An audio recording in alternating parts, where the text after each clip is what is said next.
ಪ್ರೇಕ್ಷಕರೇ ಪ್ರಣಾಮಗಳು. ಇಲ್ಲೊಂದು ವಿಶಿಷ್ಟವಾದಂತಹ ಮಠ ಇದೆ, ಗುರುಮಠ ಇದೆ. ಅದ್ವೈತ ಸಂಪ್ರದಾಯವನ್ನು ಅನುಸರಿಸುವ ವಿಶ್ವಕರ್ಮ ಪರಂಪರೆಯ ಮಠವನ್ನು ಕಾಳಹಸ್ತಾಚಾರ್ಯರು ಸ್ಥಾಪನೆ ಮಾಡಿದ್ದಾರೆ. ಗಿಣಿಗೇರಿ ಪಟ್ಟಣದ ಧರೆಯಲ್ಲಿ ಇರುವಂತಹ ಈ ಆನೆಗೊಂದಿ ಮಹಾಸಂಸ್ಥಾನ ಸರಸ್ವತಿ ಪೀಠವೇ ಆ ಗುರುಮಠ. ಈ ಮಠದ ದೋಚಲಾಗದ ಸಂಪತ್ತು ಅಂದರೆ ಅದು ಹಳೆಗನ್ನಡ ಹಾಗೂ ನಡುಗನ್ನಡದಲ್ಲಿ ಮಠ ಪರಂಪರೆಯ ಪೂರ್ವಜರು ರಚಿಸಿಕೊಟ್ಟಿರುವಂತಹ ಗ್ರಂಥಗಳು. ಈ ಗ್ರಂಥಗಳು 300 ವರ್ಷಗಳಷ್ಟು ಪುರಾತನ ಸಂಪತ್ತು. ವಿಜಯನಗರ ಅರಸರ ಕಾಲದಲ್ಲೇ ಇವುಗಳ ರಚನೆ ಆಗಿರಬೇಕು ಎಂಬ ಐತಿಹ್ಯವೂ ಇದೆ. ಇಂದಿಗೂ ಹಸ್ತಪ್ರತಿಯಾಗಿಯೇ ಇರುವಂತಹ ಈ ಗ್ರಂಥಗಳ ವಿಷಯಜ್ಞಾನದ ಬಗ್ಗೆ ಬೆಳಕು ಚೆಲ್ಲಲು ನಿಮ್ಮ ವಿಶ್ವ ಪ್ಲಸ್ ಟಿವಿ ಪ್ರಯತ್ನಿಸ್ತಾ ಇದೆ. ಈ ಮಠ ಪರಂಪರೆಯಲ್ಲಿ ಬರುವ ಪ್ರಸ್ತುತ ಮಠಾಧೀಶರಾದಂತಹ ಪರಮ ಪೂಜ್ಯ ಶ್ರೀ ನಾಗಲಿಂಗ ಸ್ವಾಮಿಗಳು, ಶ್ರೀ ನರಸಿಂಹ ಸ್ವಾಮಿಗಳು ಹಾಗೂ ಶ್ರೀ ಶ್ರೀಕಂಠ ಸ್ವಾಮಿಗಳು ಈ ಗ್ರಂಥಗಳ ಆಳದಲ್ಲಿ ಇರುವ ವಿಚಾರಗಳನ್ನು ಕುರಿತು ತಿಳಿಸಿಕೊಡ್ತಾರೆ.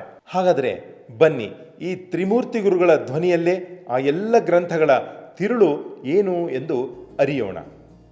ಹಂಪಿಗಿಂತ ಹಳೆಯ ಇತಿಹಾಸ ಶ್ರೀರಾಮನ ಕಾಲದ ಒಡನಾಟ ಆನೆಗೊಂದಿಗಿದೆ. ಇಂಥ ಆನೆಗೊಂದಿ ಹೆಸರಿನೊಂದಿಗೆ ಜೋಡಿಕೊಂಡಿರುವ ಗಿಣಿಗೇರಿಯ ಸರಸ್ವತಿ ಪೀಠವು ಸನಾತನ ಧರ್ಮ ಪ್ರಚಾರ ನಡೆಸಿದ ಶ್ರೇಷ್ಠ ಮಠ.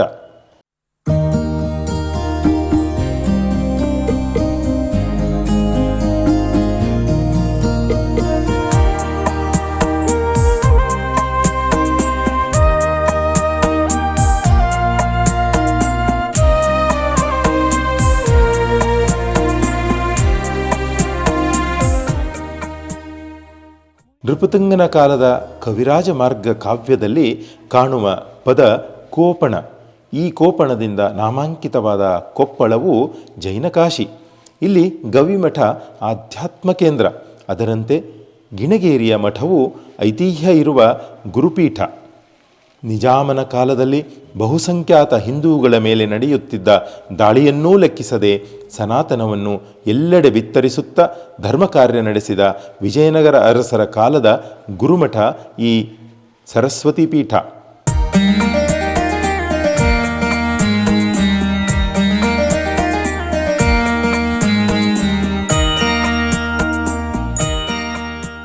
ಇಲ್ಲಿ ಕಣ್ಣಿಗೆ ನೋಡಲು ಸಿಗುವ ಗುರುಪಾದುಕೆಗಳು, ಧರ್ಮಪ್ರಚಾರ ಪರ್ಯಟನೆಗೆ ಉಪಯೋಗಿಸುತ್ತಿದ್ದ ಪಲ್ಲಕ್ಕಿ, ವಿಶ್ವಕರ್ಮರ ಪುತ್ಥಳಿ ಮಠದ ಪುರಾತನತೆಯ ಪ್ರತೀಕವಾಗಿವೆ. ಇಂಥ ಮಠದಲ್ಲಿ ಇರುವ ಅಪರೂಪ ಹಸ್ತಪ್ರತಿಗಳ ಗರ್ಭದಲ್ಲಿ ಅಡಗಿರುವುದೇನು ತಿಳಿಯೋಣ ಬನ್ನಿ.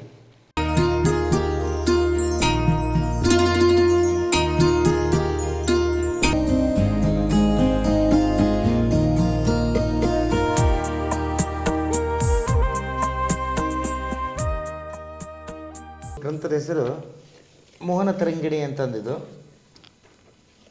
ಇದು ಇದು ನಮ್ಮ ತಿಳಿದ ಮಟ್ಟಿಗೆ ಪೂಜ್ಯ ಶ್ರೀ ನಾಗಮೂರ್ತಿ ಸ್ವಾಮಿಗಳು ಅಂತಂದು ಅವರು ಸಂಸ್ಕೃತದಲ್ಲಿ ಮಹಾ ಪಂಡಿತರು, ಹಳೆಗನ್ನಡ ಅವೆಲ್ಲ ಮಹಾನ್ ಪಂಡಿತರಿದ್ದರಂತೆ. ಅವರೇ ಒಂದು ಸ್ವತಃ ತಮ್ಮ ಹಸ್ತಪ್ರತಿ ಮುಖಾಂತರ ಈ ಪುರಾತನ ಗ್ರಂಥಗಳನ್ನೆಲ್ಲ ತಮ್ಮ ಅಧ್ಯಯನಕ್ಕೋಸ್ಕರ ಏನಂತಲ್ಲ ಈ ಬರೆದಂತಹ ಒಂದು ಕೃತಿಗಳು ಇವೆಲ್ಲ ನಿಮಗೆಲ್ಲ ಕಾಣ್ತಾರ.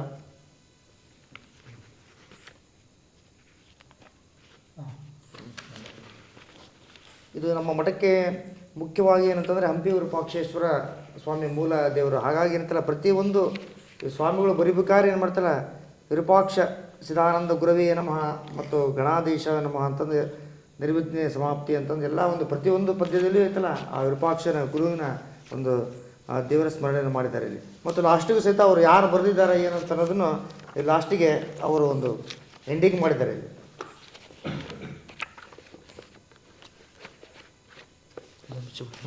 ಇದರಿಂದ ನೋಡ್ರಿ, ಇದರಲ್ಲಿ ಗದಗಿನ ವೀರನಾರಾಯಣ ಸ್ವಾಮಿ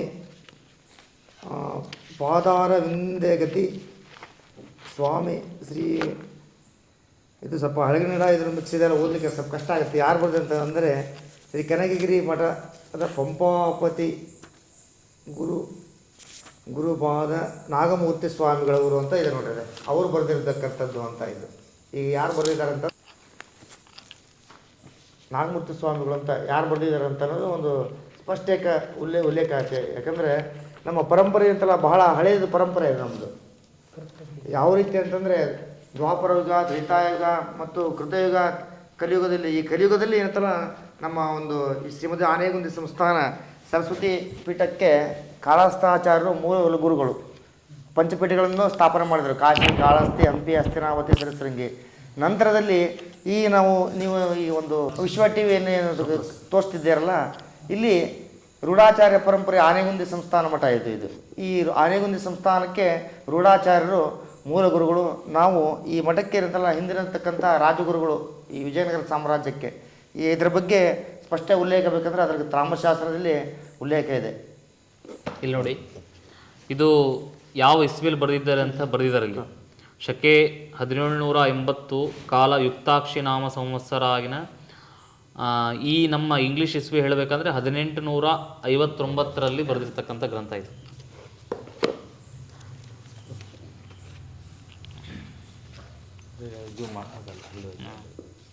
ಇಲ್ಲಿ ನಿಮಗೊಂದು ವಿಶೇಷ ತೋರಿಸ್ತೀನಿ.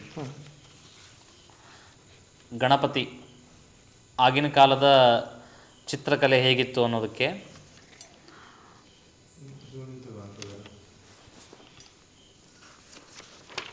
ಇದು ರಾಮಾಯಣದ ಬಾಲಕಾಂಡ ಅಂತ ಲಿಪಿ ಕಾಣಿಸ್ತಿರೋದು. ಇಲ್ಲಿ ಬರೆದಿದ್ದಾರೆ ಗುರುಗಳು, ರಾಮಾಯಣದ ಬಾಲಕಾಂಡ ಅಂತ. ಬಾಲಕಾಂಡ ಶುರುವಾಗೋದು ಯಥಾವತ್ತು ಪದಚ್ಛೇದ ಇಲ್ಲ ಮತ್ತು ವಿಜಯನಗರ ಕಾಲದ ಲಿಪಿನೇ. ಇನ್ನೊಂದು ವಿಶೇಷ ಅಂತಂದರೆ ಇಲ್ಲಿದೆ ಆಗಿನ ಕಾಲದ ವರ್ಣಚಿತ್ರ.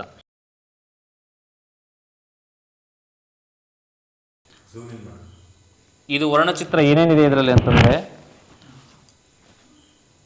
ಧರ್ಮರಾಯ, ಅರ್ಜುನ, ಭೀಮ, ದ್ರೌಪದಿ, ಕೃಷ್ಣ.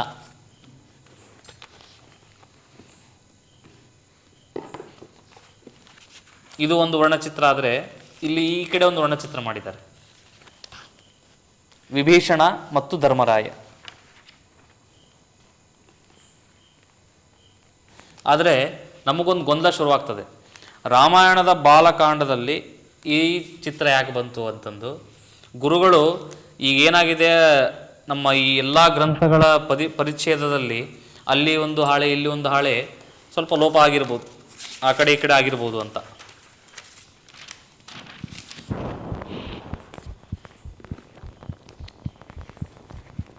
ಇದು ಆಗಿನ ಕಾಲದ ವರ್ಣಚಿತ್ರಗಳು.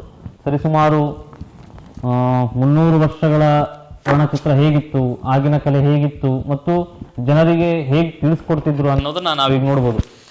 ನಿಮಗೆ ಇದನ್ನು ನೋಡಿ ನೆನಪು ಬರ್ಬೋದು, ತೊಗಲುಗೊಂಬೆ ಆಟ ಅಂತ ಮಾಡ್ತಾರೆ. ಈ ತೊಗಲುಗೊಂಬೆ ಆಟದಲ್ಲಿ ದಿಟ್ಟೋ ಇದೇ ರೀತಿ ಇರ್ತದೆ. ತೊಗಲುಗೊಂಬೆ ಆಟದ ಏನು ಗೊಂಬೆಗಳು ಬರ್ತಾವೋ ಇದೇ ಒಂದು ಆಕಾರದಲ್ಲಾಗಿರ್ಬೋದು, ಇದೇ ಒಂದು ಬಣ್ಣದಲ್ಲಾಗಿರ್ಬೋದು ಮತ್ತು ಇದೇ ಒಂದು ಚಿತ್ರದಲ್ಲಿ ಇದೇ ಥರ ಇರ್ತಕ್ಕಂಥ ಗೊಂಬೆಗಳನ್ನು ತೊಗಲಲ್ಲಿ ಕಟ್ ಮಾಡಿ ಅದಕ್ಕೆ ಪೇಂಟ್ ಮಾಡಿ ಅದಕ್ಕೊಂದು ಕಡ್ಡಿ ಸಿಗಿಸಿ ಆಟ ಆಡಿಸ್ತಾರೆ. ಅದು ನಮ್ಮ ಗ್ರಾಮೀಣ ಭಾಗದ ಅತಿ ಜಾನಪದ ಕಲೆ ಮತ್ತು ಇಡೀ ನಮ್ಮ ಭಾರತ ಮತ್ತು ಕರ್ನಾಟಕಕ್ಕೆ ರಾಮಾಯಣ ಮಹಾಭಾರತಗಳು ಹೆಂಗೆ ಗೊತ್ತಾದವು? ಯಾಕಂದರೆ ಓದು ಬರಲಿರದವ್ರಿಗೂ ರಾಮ ಅಂದರೆ ಯಾರು ಗೊತ್ತು, ಸೀತೆ ಅಂದರೆ ಯಾರು ಅಂದ್ರೆ ಗೊತ್ತು, ವಿಭೀಷಣ ಅಂದರೆ ಯಾರು ಗೊತ್ತು, ಧರ್ಮರಾಯ ಗೊತ್ತು, ಅರ್ಜುನ ಹೇಗೆ ಗೊತ್ತು ಅಂದರೆ ಜಾನಪದ ಕಲೆ ಈ ಥರ ತೊಗಲುಗೊಂಬೆ ಆಟಗಳು ಇವೆಲ್ಲ ಪ್ರತಿ ಹಳ್ಳಿಗೆ ಹೋಗಿ ನಡೆಸಿಕೊಟ್ಟಿದ್ರಿಂದ ಗೊತ್ತಾಗಿದೆ. ಆ ತೊಗಲುಗೊಂಬೆ ಚಿತ್ರಣವನ್ನು ನೀವು ನೋಡಿದ್ರಿ. ಇದೊಂದು ವೈಶಿಷ್ಟ್ಯ ಇದು ನಮ್ಮ ಪುರಾತನದ್ದು. ಇಲ್ಲಿ ಇರ್ತಕ್ಕಂಥದ್ದು ಮೋಹನ ತರಂಗಿಣಿ ಅಂಥೇಳಿ.